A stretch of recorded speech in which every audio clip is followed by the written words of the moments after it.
One nation one election થશે ત્યારે થશે, પરંતુ અત્યારે સાંભળી લો લોકસભા સાંસદ રવિ કિશન શું કહી રહ્યા છે.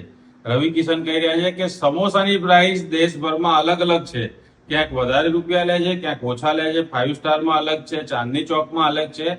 તો સમોસાની પ્રાઇસ એક રહેવી જોઈએ, એમને એવું કહેવું છે. તમે જયારે તમારા વિસ્તારના સાંસદ સભ્ય લોકસભામાં જયારે જાય ત્યારે તમારી અપેક્ષા એવી હોય, તમે એટલા માટે જ વોટ આપ્યો હોય કે તમારા વિસ્તારના પ્રાથમિક જે સવાલો છે, એ રોડ રસ્તા હોય, આરોગ્ય હોય કે શિક્ષણ હોય, તેને લગતા સવાલોનો તે જવાબ ત્યાં આગળ લે, ત્યાં પ્રશ્ન પૂછે, તેને લઈને રજૂઆતો કરે અને ત્યાંથી ભંડોળ લઈને આવે ને વિકાસલક્ષી કામ કરે. પરંતુ રવિ કિશનને શું સૂચ્યું કે ભાઈ સમોસાના પ્રાઇસ કે વડાપાવના પ્રાઇસ દેશભરમાં સરખા હોવા જોઈએ.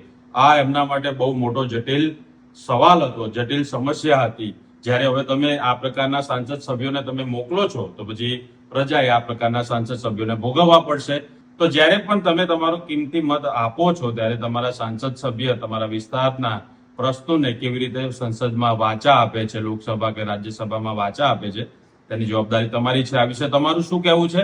કોમેન્ટ બોક્સમાં જરૂરથી જણાવજો. નમસ્કાર.